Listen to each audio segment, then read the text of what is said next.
when have there been times where you've known what you've needed to do? You've got the information, but you don't take action. Turning content into sales is actually quite simple, but you've got to follow a process. And I think people tend to sit two sides of it. They either share too much story with no clear call to action and no clear next step, or they go all sales, all next step, and they don't tell enough story. And I really believe that, yes, there's got to be a mix of both, but you've got to lean more towards the value in the storytelling so that people want to take that next step. You know, so many people talk about brand awareness and what your identity is and the value-driven sales stuff is over. You know, that's one of the big things I'm seeing online at the moment. You know, don't give value, keep that to yourself. But I really believe that's coming from a scarcity mindset. And I think that I was listening to a podcast of Neil Patel, and he said to me that he would much prefer to give so much away for free that people turn around and go, wow, if I'm getting this for free, imagine what I'm going to get when I start paying this guy, as opposed to keeping all of your magic to yourself and then expecting people to want to sign up and buy your stuff. And I think that's one of the big problems that we face, is that a lot of people in service-based industries rely on the photos with celebrities and rely on, you know, what can I do to look awesome, but they're not actually sharing anything around what they teach and what they do. The thing is that people don't buy information, they buy the result. And, you know, you think about it right now, if you're listening or watching this episode, like, when have there been times where you've known what you've needed to do? You've got the information, but you don't take action. And it's the action that's going to get you the result. It's the action that's going to give you the transformation.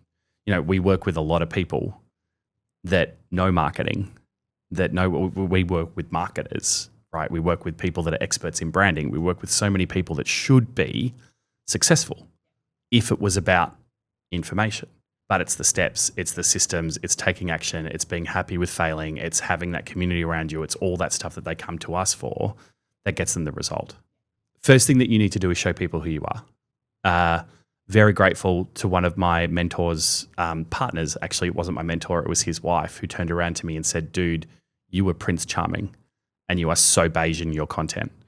And it was such a penny drop moment for me. I was trying to be everybody else, and I was trying to be the perfect business coach, you know, talk about marketing strategy, all that stuff, but I wasn't actually showing people who I was. And as soon as I started showing people my French bulldogs, the renovations, you know, that I can coach a couple of clients and then go play with my veggies for a bit and water the garden, that was the stuff that brought people in, because they turned around and said, wow, Jim's running the sort of business that is allowing him to have the freedom to do that stuff. I want that too.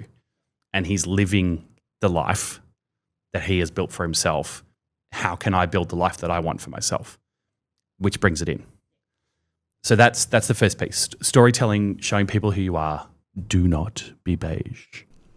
The next piece would be the value-driven stuff.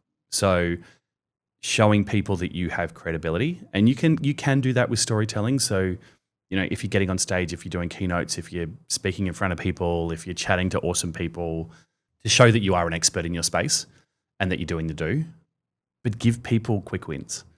Give people simple steps that they can take. I'm not talking about, you know, 30-page plans. I mean, if that works for you, go for it. But what are the quick little nuggets that you can give people to get moving? What's the value that you can share? What's the stuff that's worked for you that you can share? The tips, the cheat codes, you know, all that sort of stuff. The final piece of the puzzle is actually having a CTA. And this is also what a lot of people miss. CTAs at the start of this journey, of this sort of 3 content system, are CTAs like, what do you think about this? Or what's your opinion? Or, you know, have you got a French bulldog? Or, you know, what's the conversation? What are the vegetables that you love growing? Or whatever it is, what's your favorite food? But at the top end, the CTA is, hey, I've got this workshop coming up. Do you want to come along? Hey, I've got 10 guest passes to the next masterclass that I'm running for my clients. Would you like to join us? You know, hey, I'm getting a group of people together next month to talk about X. Do you want to be a part of that conversation? And again, even just if you listen to how I'm structuring those CTAs, it's not buy my program. It's not, hey, I've got a 50% off sale on right now. because all those things do is pull up a sales wall. Especially if you're offering discounts, it's detracting from your brand. It's showing people potentially that you're a bit desperate. Otherwise, you wouldn't be discounting your services. So it's really about inviting them to take that next step on their journey with you, not taking it from your perspective of, hey, I need you to buy my thing. Hey, I want you to buy my thing. Hey, I need the money. I need the revenue. I need the stuff. You've really got to come from that space of, what's the impact that I want you to have as one of my clients? What do I feel is the next step in the journey to help you get there? And I think that through the curtain moment, like pulling the curtain back to show people what you do and what you offer, I think that is the gold that is going to get people to want to jump in.